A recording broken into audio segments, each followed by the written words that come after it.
এক সন্তান হারা মায়ের বুক ফটা আর্তনাদে যখন সমস্ত আকাশ বাতাস স্তম্ভিত হয়ে উঠেছে, সমস্ত বাড়ি থেকে যেন গুমরে গুমরে বেরিয়ে আসছে বিষাদের সুর, আর ঠিক তখনই আমরা জানতে পারলাম তাদের বাড়িতে কাজ করতে আসা কাজের লোকটি অনাথ।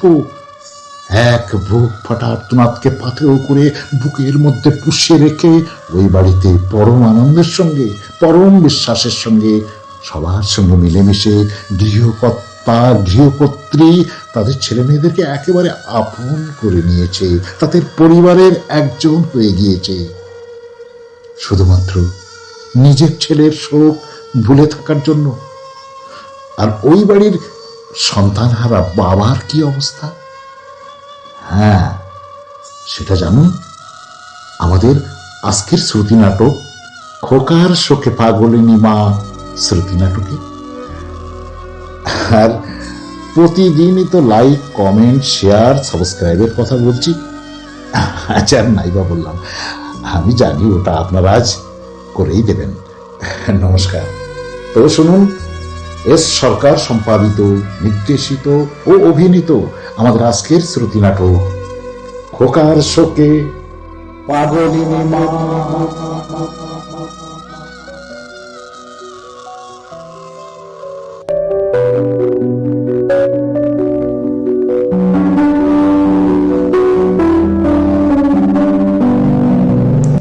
দেখতে দেখতে 22টা বছর পার হয়ে গেল। খোকন থাকলে স্বপন তপনের মতো এমনি ভাবে পড়াশোনা করতো। জানি না কোন অপরাধে বাবা বিশেশ্বর খোকনকে আমার বুক থেকে ছিনিয়ে নিয়ে গেল। একটা দিনের জন্য খোকনকে আমি ভুলতে পারিনি। ঘুমোলে স্বপ্নে দেখি খোকন কলকাতার রাস্তায় রাস্তায় ঘুরে বেড়াচ্ছে। কি হলো অনাথ? খোকনের কোনো সন্ধান পেয়েছিস? কি হলো, চুপ করে আছিস কেন? বল। সারা শহর তন্ন তন্ন করে খুঁজেও খোকনের কোনো সন্ধান পেলাম না। আমি জানি তোরা কেউ তাকে খুঁজে পাবি না। কত আশা নিয়ে খোকনকে আপনি খুঁজতে পাঠান, আর আমি রোজই একই খবর নিয়ে ফিরে আসি। কত বড় দুর্ভাগ্য। দুর্ভাগ্য তোর নয়, দুর্ভাগ্য আমার। রোজি ভাবি, খোকনকে খুঁজে এনে আপনার হাতে তুলে দেব, আপনার করুণ শুষ্ক মুখে হাসি ফোটাবো। কিন্তু কিন্তু আমি পারলাম না। আমি হেরে গেলাম। কিন্তু আমি হেরে গেলাম। আপনি আমাকে ভবিষ্যৎ দিন। সবই আমার অদৃষ্টের দোষ। মা হয়ে যাকে আমি রক্ষা করতে পারিনি, তাকে তুই কি করে খুঁজে আনবি অনাথ? গিন্নিমা, তবু আমি মনকে বুঝাতে পারি না। বারবার তোকে খুঁজতে পাঠাই। ঘুমিয়ে ঘুমিয়ে খোকনকে স্বপ্ন দেখি। গিন্নিমা, ওরে অনাথ, তোকে আমি বুঝাতে পারবো না। আমার বুকে জ্বলছে কি দুর্বিষহ জ্বালা। চুপ করুন, চুপ করুন। আজ আবার নতুন করে মনে পড়ে গেল আমার কানাইয়ের কথা। কানাই? সে আবার কে? আমার আমার হতভাগ্য ছেলে। তোর ছেলে ছিল? কই, এর আগে তো কোনোদিন আমাকে বলিসনি। এতদিন বলার প্রয়োজন পড়েনি গিন্নিমা। আজ আর লুকোবো না। শুনবেন গিন্নিমা, শুনবেন? আমার কানাইয়ের কথা আপনি শুনবেন? শুনবো, নিশ্চয়ই শুনবো। কানাই ছিল আমার একমাত্র ছেলে। তাকে নিয়ে আমি স্বপ্ন দেখতাম সুখে সংসার গড়ে তুলবার। তারপর? ভগবান সহ্য করলেন না।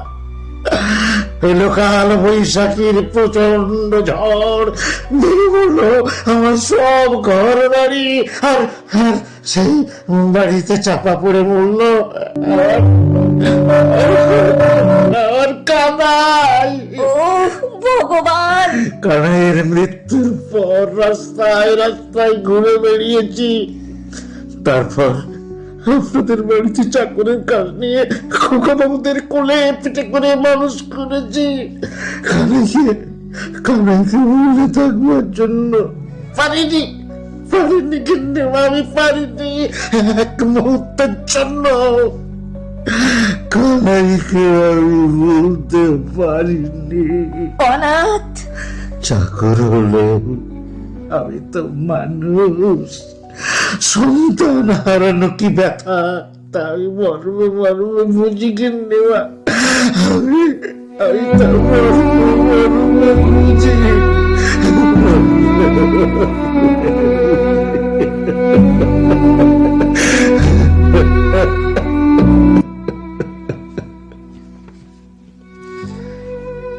মন থেকে খোকনের স্মৃতি আমি কিছুতেই মুছে ফেলতে পারছি না। একটা অসহ্য যন্ত্রণায় আমি দিবারাত্র শুষে শুষে নিঃশেষ হয়ে যাচ্ছি।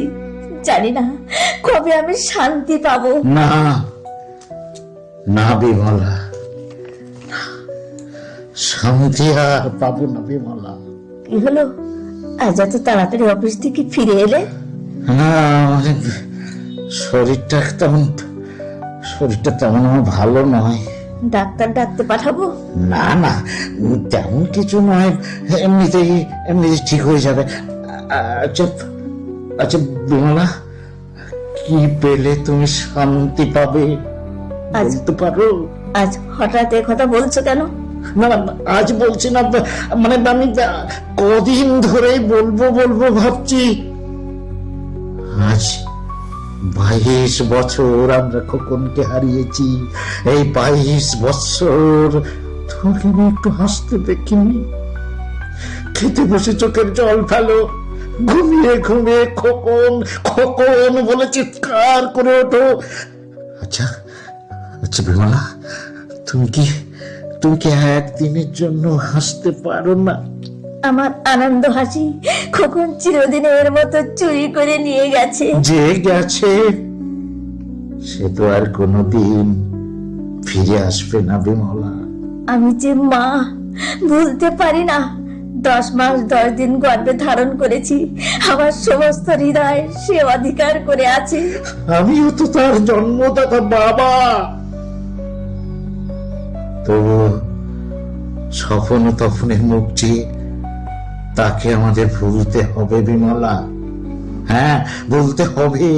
অতীতকে বর্তমানে টেনে এনে মিচিমিচি মনকে কষ্ট দিয়ে কি লাভ বলো?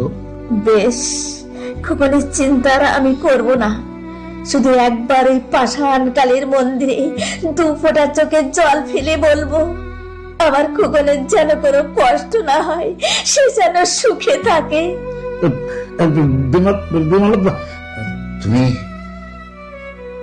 তুমি রাগ করলে বিমলা? না না, রাগ করবো কেন? তুমি আমার স্বামী, তোমার আদেশ অক্ষরে অক্ষরে পালন করাই আমার কর্তব্য। না, আমি জানি না, আমি বুঝতে পারছি না। তোমাকে হয়তো আমি আঘাত দিলাম। ও কথা বলো না গো, ও কথা বলো না। বিমলা, তোমার স্বপ্ন ছিল স্বপন হবে প্রফেসর, তপন হবে ইঞ্জিনিয়ার। তোমার স্বপ্ন সার্থক করতে সারা দিন হাড় ভাঙা খাটুনি খেটে ওভার টাইম করে নিজেদের সুখ স্বাচ্ছন্দ্য সব বিসর্জন দিয়ে স্বপনকে এমএ পাস করিয়েছি। তপন ইঞ্জিনিয়ারিং পড়ছে। আমাদের কত বড় আনন্দ বলো তো। শত দুঃখ কষ্ট বরণ করে সেই আনন্দ ভোগ করবার জন্য বেঁচে আছি। স্বপন তপন দুজনে উপায় করবে, সংসারে সুখ শান্তি ফিরে আসবে। সেই আশাতেই তো দিন গুনছি বিমলা। আমরা সেই আশাতেই তো দিন গুনছি। সংসারে অভাব দিন দিন বেড়ে চলেছে। কারখানার একঘেয়ে খাটুনি আর আমার ভালো লাগছে না। ওদের হাতে সবকিছু দিয়ে আমি একটু বিশ্রাম নিতে চাই। কর্তা বাবু, আপনার হাত মুখ ধোয়ার জল দিয়েছি। কিছু বলবেন বাবু? হ্যাঁ, আজ আমি তোকে কিছু বলবো অনাথ। আচ্ছা অনাথ, তুই তো জানিস আমাদের সংসারের অবস্থা। চাকর রাখার মতো সামর্থ্য আজ আর আমাদের নেই। তাই আমাকে আমাকে চলে যেতে বলছে। না না অনাথ না, মানে আমি আমি তা ঠিক বলছি না। দেখ দেখ অনাথ, সময় মতো তোকে খেতে দিতে পারি না, মাইনে দিতে পারি না। অন্য বাড়িতে কাজ করলে ভালো খেতে পাবি, পড়তে পাবি, মাইনে পাবি। বেকার বেকার আমাদের বাড়িতে পড়ে থেকে কষ্ট করে কি লাভ বল? 25 বছর যখন কাটিয়েছি তখন জীবন শেষ কাটাতে পারবো। হ্যাঁ, বাকিটা জীবন আমি কাটাতে পারবো। মারলে পিঠ পেতে দেবো, গাল দিলে মুখ বুঝে সহ্য করবো। তবু তুমি বাড়ি ছেড়ে আমি যেতে পারবো না, কিছুতে আমি এ বাড়ি ছেড়ে যেতে পারবো না। ঠিকই চুপ করে আছেন কেন? বলুন, কত আমাকে একটু বুঝিয়ে বলুন। কুকুর ছেড়ে বাড়ি থেকে আমি কিছুতে যেতে পারবো না। অনাথ, আমাকে আদেশ করবেন না বাবু, আমাকে আদেশ করবেন না। দুবেলার পরিবর্তে আমি একবেলা খাবো, না পাই তিলে তিলে উপোস করে মরবো।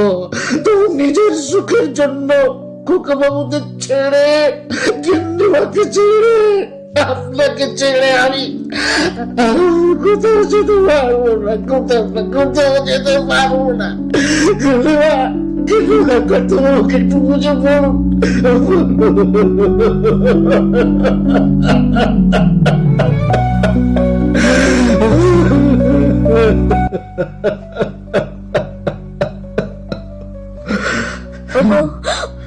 ওকে ওভাবে চলে যেতে বলো না গো। বেচারা বড় অভাগা, আমাদের মতো সন্তান হারানোর ব্যথায় দিবারাত্র গুমরে গুমরে কেঁদে মরছে। এই বৃদ্ধ বয়সে কোথাও যেও শান্তি পাবে না। অনাথ, অনাথ। পৃথিবী যেমন ঘুরছে তেমনি ঘুরবে। রাত্রি শেষ হয়ে আবার দিন হবে, সূর্য উঠবে, ফুল ফুটবে, পাখিরা মধুর সুরে গান গাইবে। শুধু আসবে না ফিরে আমার খোকা সোনা মানিক।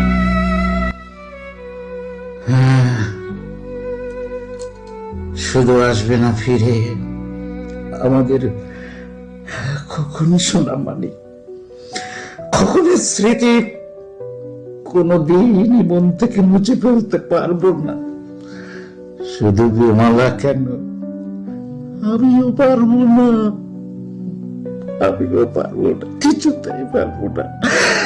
আমার বুকের মাঝে চলছে তপ্ত আগুনের লাভার স্রোত, আর সেই আগুনের লেলিহান শিখায় বুকের মধ্যে জ্বলে পুড়ে খাক হয়ে যাচ্ছে।